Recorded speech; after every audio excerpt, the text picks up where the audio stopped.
నా చావుకి నన్ను చంపేయాలనే ప్రయత్నానికి వేమిరెడ్డి ప్రశాంత్ రెడ్డి, వేమిరెడ్డి ప్రభాకర్ రెడ్డి గారు కుట్ర బన్నారు.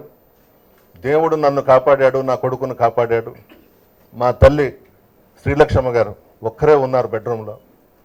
లోపలికి జొరబడిపోయి కొట్టబోతుంటే వెనక ఎవరో ఆపారు, వద్దురా పెద్ద ఆమె జోలికి పోవద్దు అని అంటే ఆ రూమ్లో కూడా ఏసీని పగలగొట్టారు, టీవీని పగలగొట్టేశారు.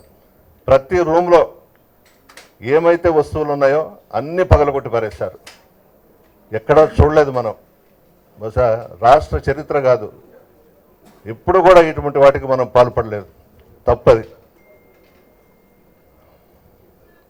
దీనికి కారకులు వేమిరెడ్డి ప్రభాకర్ రెడ్డి గారు, వేమిరెడ్డి ప్రశాంత్ రెడ్డి గారు.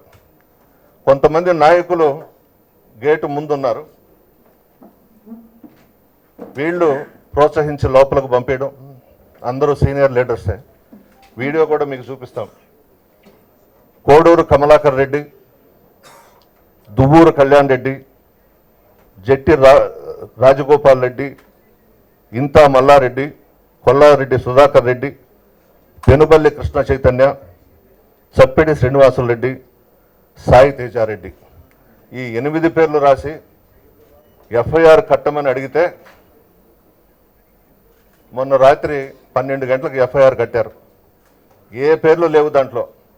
ఎవరో దుండగులు వచ్చి మా ఇంటి మీదకి వచ్చి మా ఇల్లు పగలగొట్టారని ఆ ఎఫ్ఐఆర్లో పెట్టారు. ఎందుకు అంత దిగజారిపోవాలన్నా పోలీస్ డిపార్ట్మెంట్? ఈరోజు వాళ్ళు ఉన్నారు, రేపు మేము వస్తాం, ఇంతకు ఇంత చేసి చూపిస్తాం. అది మంచిది కాదు కదా, మంచి సాంప్రదాయం కాదు కదా. రాజకీయాలు ఉంటాయి, అనుభవం అనేది ఉంటుంది, నేర్చుకోవాలి.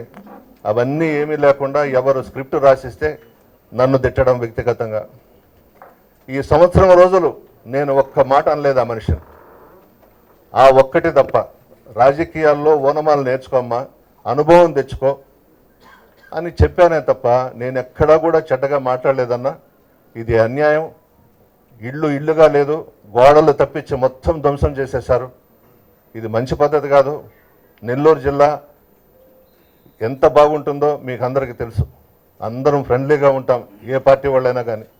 ఇది జరిగిన తర్వాత అన్ని నియోజకవర్గాల్లో ఉన్నటువంటి తెలుగుదేశం పార్టీ నాయకులు, కాంగ్రెస్ పార్టీ నాయకులు, కమ్యూనిస్టు పార్టీ నాయకులు, జనసేన పార్టీ నాయకులందరూ కూడా నాకు ఫోన్ చేశారు.